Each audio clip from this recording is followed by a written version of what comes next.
Hello, everyone. I'm Brittany, and today I'm joined by Dr. Andy Poe, Honorary Professor at University of Birmingham, for a conversation on healthcare transformation. Dr. Andy, could you please introduce yourself and maybe share a bit of your journey in your healthcare career? Well, thanks very much, Brittany. And first of all, thanks to World Scientific for inviting me to this video podcast. I graduated as a doctor quite a number of years ago, but very early on found my uh, interest and passion in managing healthcare systems. So from being a clinician, I had some opportunities to go into the private healthcare sector, where I also had opportunities to go overseas to manage healthcare systems in both greenfield and brownfield initiatives. So from the private sector, to cut a very long story short, there were then other opportunities for me to go into the public sector in a policy and a strategy and a national development role, where I was based with the center of government and had a chance to basically be involved in also international partnerships. So other than strategic advisory, I also take an interest in the academic side of things. So as you mentioned, I'm honorary professor at the University of Birmingham and also senior fellow in the Health and Global Policy Institute in Japan, where we look at new ways of delivering healthcare as well as citizen-centered policies. So that's a snapshot of my journey in healthcare. Very impressive. Always interesting to hear people's stories. And Dr. Andy, healthcare systems stand at a pivotal point with so much change happening due to technology, disruption, and evolving models. I think at this time, as it gets more complex and new norms deepen, it's helpful to have conversations that encompass the future of healthcare. So to begin with, looking at the global picture, what would you say are the major forces driving the future of healthcare delivery? Yeah, thanks so much, Brittany. This question can be a total panel discussion in itself, and obviously there's so many things to talk about. Perhaps I could focus on a few drivers from observations, not of just one healthcare system, but across healthcare systems. So, first thing is a demographic shift. So it is quite clear that populations in general are aging, even in populations where there was a younger median age, it is aging towards the long term. So this drives up demand for longer term chronic and integrated care kind of models. So that's demographic shifts. But along the way, as the societies progress and countries progress in terms of prosperity, you also get a new spectrum of disease burden as well. So chronic diseases, or what we sometimes call non-communicable diseases, are definitely affecting and influencing the way we deliver healthcare system. And further to that, there can also be comorbidities. So patients not just getting one kind of disease, but multiple diseases. So this is becoming the norm, and it's going to reshape how we're going to offer services. Then obviously there are the technological advancements, right? So technological advancements are not just in terms of digitization of healthcare systems, but new technology in genomics, for example, is going to change the way we deliver healthcare. Precision medicine, personalized medicine is often talked about these days. But beyond the genomics, there are also the other omics. So the proteomics, the metabolomics, these are certainly have research areas which are fast on the rise. So technological advancement is going to transform how we deliver healthcare and personalization. So beyond the technological advancement, which also gives rise to other capabilities like virtual healthcare and remote patient monitoring, we also need to think about the other systemic enablers of healthcare systems. One in particular would be the economic pressures, which where sectors compete for the economic pie, and with the perennial escalation of healthcare costs, this kind of forces healthcare systems and perhaps managers to think about how they operate in terms of efficiency, how do they gain value from the system. So increasingly, we're talking about value-based healthcare. And beyond all these, there are also a whole myriad of other factors that play. So we talk about climate health these days. So not only do you focus on the healthcare-centric dynamics, but you also have climate change and therefore the need to build climate resilience from a healthcare perspective. There is always a competition for workforce. So human capital is also important. And even the way we develop our human capital is also going to differ in a new digital era. As healthcare system managers, we also look at the social determinants of health. So the non-healthcare factors which influence and affect the healthcare system. And last but not least, we have increasingly growing patient expectations as well, what people expect out of the healthcare system, and this reinforces the concept of value. So what value can the healthcare system offer? So I think to cut perhaps a summary, that's probably some of the things I would think about in terms of drivers of healthcare. Yeah, and building on that, how do you think about trends and themes shaping the future of health systems? That's a really good segue into the themes of healthcare. Thanks, Brittany. So if we were to look at it holistically, there are perhaps a few themes we can think about. So one is the fact that we are redesigning care paradigms, right? There is a shift from reactive, retrospective care to proactive, predictive care even, right? So, and this is obviously enabled by digitization, technology. We'll talk about AI in a little while. So increasingly, we would like to have preventive and predictive approaches over retrospective episodic treatment. So that's one. With digitization and data, we're also increasingly personalizing care. So data-driven care can be tailored to individual needs. And also the model of care is increasing, expanding beyond institutionalized hospital-based care to more community-based care, home care models. And this is obviously enabled by virtual healthcare capabilities, which we alluded to. So that's one is the redesigning of care paradigms.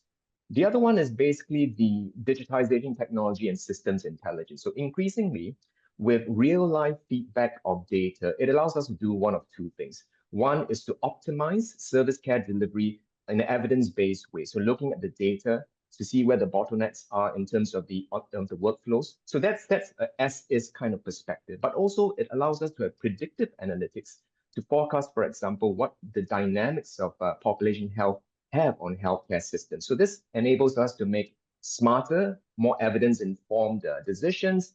It also brings in this concept of anticipatory governance. So anticipatory governance is really about operational foresight. So we increasingly talk about, we actually went through the pandemic, for example, and WHO talks about disease X, for example.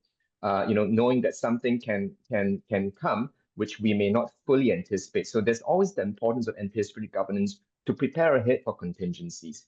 And last but not least, seamless integration care across the continuum of care is also very important because we increasingly thrive in an ecosystem approach.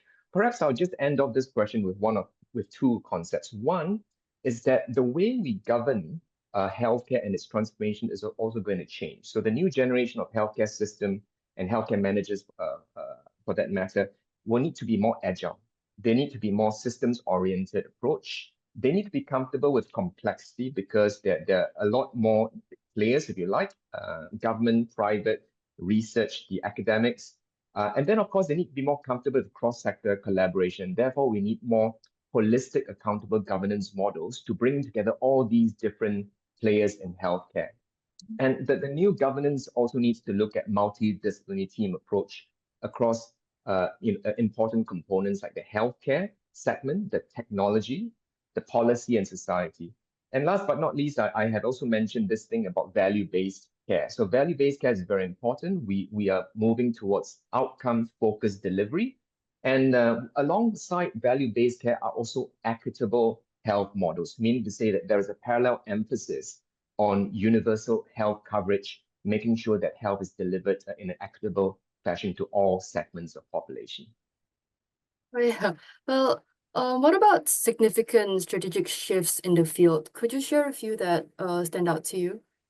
Yeah, so I think that's a very important question because the way we deliver healthcare is obviously quite different from the perspectives of the past. So I think the first that stands out to me is population-based health. So increasingly, we're looking at healthcare outcomes at a population level.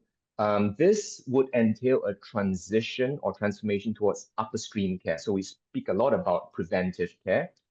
We talk a lot about coordination of community-based care and obviously addressing the social determinants of health. So these are enablers of good delivery of healthcare. So one is population-based care. The other shift is really the rise of intelligent systems, right? So this leads to predictive analytics, real-life data. So you move from reactive to the anticipatory governance of healthcare systems. The funding models are gradually changing. We are moving away from volume-based, so what you pay for inputs into a healthcare system, to outcomes focused. So this should include not just treatment itself, but also prevention. You need to make sure that there's care quality and there needs to be cost sustainability in the long term. Workforce transformation, I think, is very important. I think increasingly the shifts, the way we train healthcare professionals, not just in doctors, but across the other professionals within the healthcare system, is that they need to be adept to the new digital tools that are arising, which means that they need to be data fluent, right? They need to have systems thinking because they will be collaborating with many different stakeholders within the ecosystem. One thing that we sometimes don't talk enough about with the rise of technology is the ethics part of it. So ethics, the governance, and the trust in healthcare technologies is also an important component to talk about. And the reason is because as you have more digital technology coming in, that you need to ensure that there's fairness, accountability, and transparency in algorithm decision making. So it cannot be a black box. So we need to understand why the digital technology helps us to reach certain conclusions based on the data. And I think I'll just end with two other points of shifts. And one is the climate resilience and the inclusion of planetary health. So climate health, I think we all know in some way, shape, or form to a certain extent. But increasingly, there's a conversation on planetary health. And planetary health is really the merging consideration between the health of the planet and the health of humans as well. So that's increasingly important to protect population health and climate volatility. And last but not least, I always think about a big capital C, and the big capital C relates to consumers. So increasingly, the nomenclature is moving from patients to what we call empowered health consumers, who with the help of different digital equipments like wearable sensors, decision support tools, and personalized engagement platforms, take charge of their own well-being and health status. So this is alongside the healthcare system and the healthcare professionals. And therefore, the way I see the shift is a partnership with healthcare, between healthcare professionals as well as consumers in bettering their own health towards greater well-being. Mm.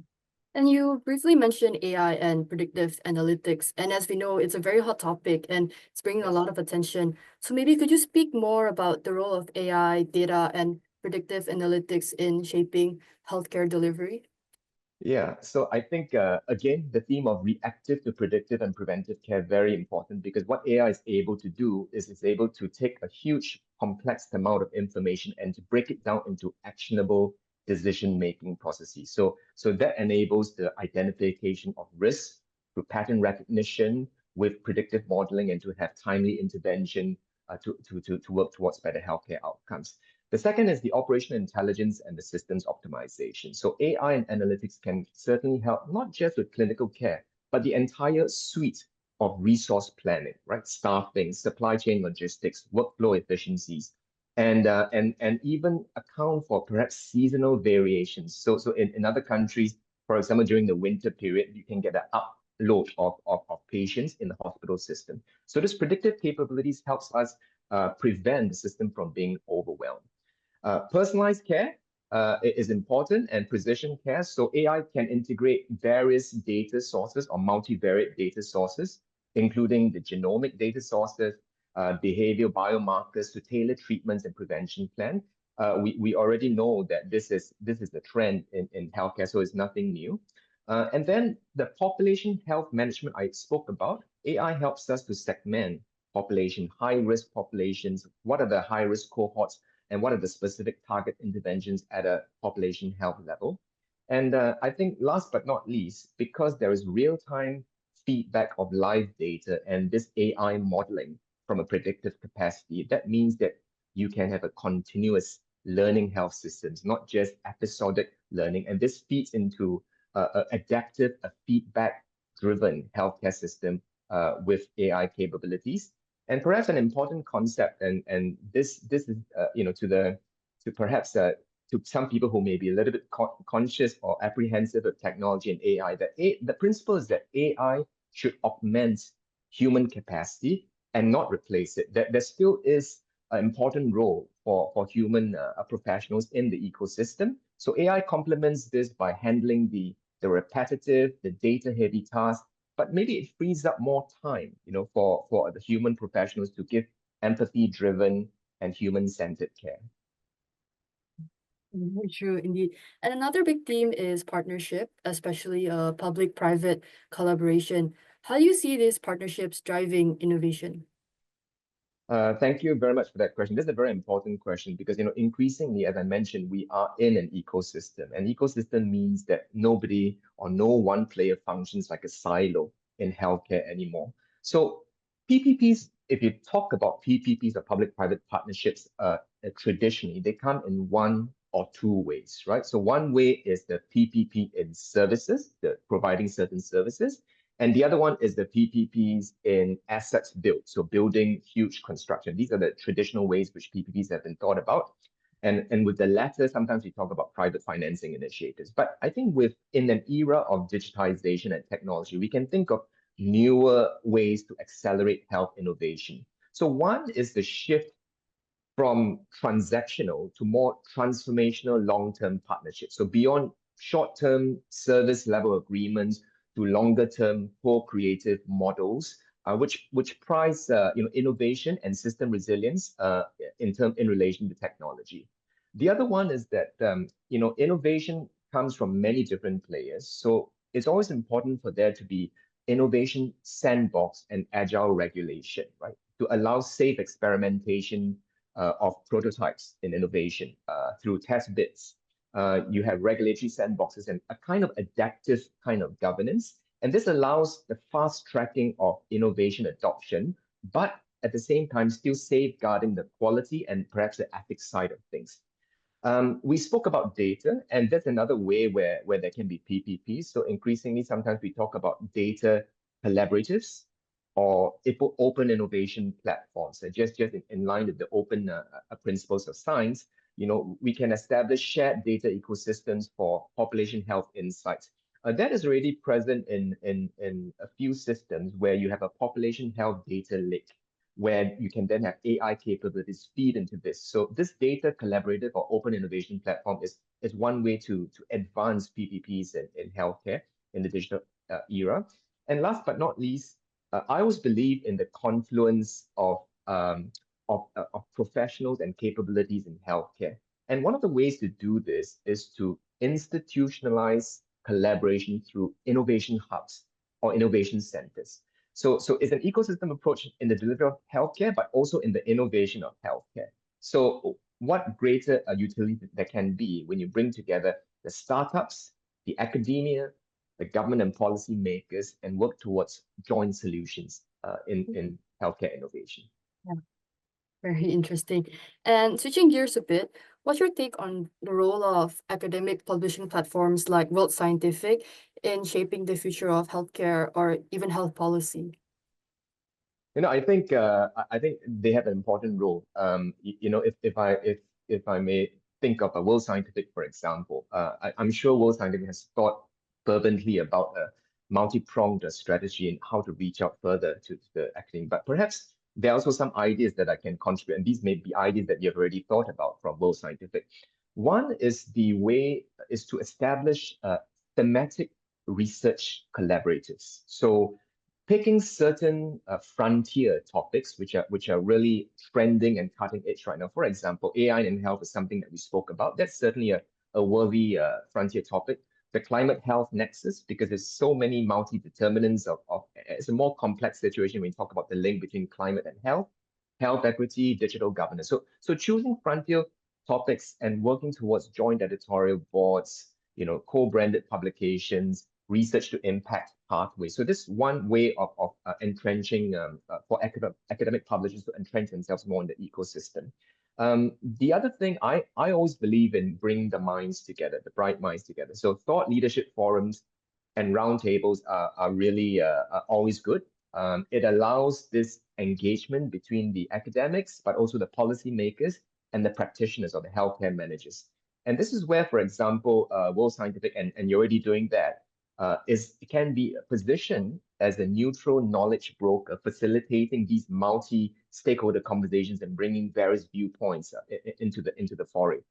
The third thing I think is the element of open access and research visibility. I think increasingly we believe in an ecosystem where research is open and shared. so that it can benefit various systems. So offering open access models, which is what you're already doing, and then obviously giving greater distribution to increase the reach and citation of academic work in accordance with the open science principles is a very valuable part of the ecosystem.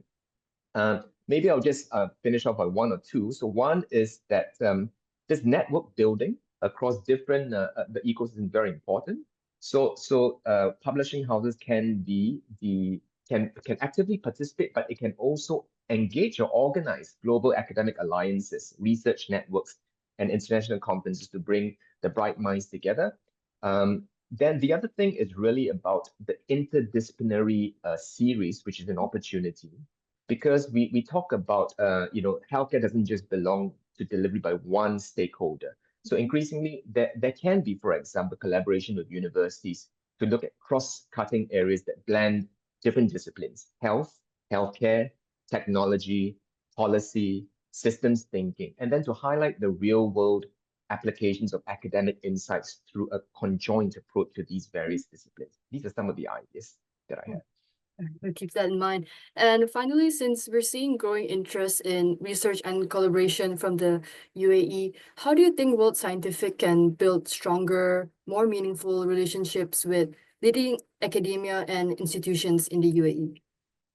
Yeah, thanks for the question. I think, first of all, I think World Scientific Publishing is really a global brand. So you already have a lot of engagements and platforms with obviously different not just entities, but also public sector organizations. So I think it is basically, replicating what you have already been doing in other parts of the world. The important thing is to have these joint engagement conversations with different stakeholders in the ecosystem, and to have perhaps some pilot projects. So the pilot projects can either come in building some kind of alliance, a group or working group to work on a cutting edge topic, as I mentioned earlier, or it can have a series of interdisciplinary platforms where you look at the roles and responsibilities and how different members and stakeholders of the ecosystem can work together towards some kind of impactful and tangible product. So I think the sky's the limit in terms of the collaboration, the discussion of collaboration opportunities.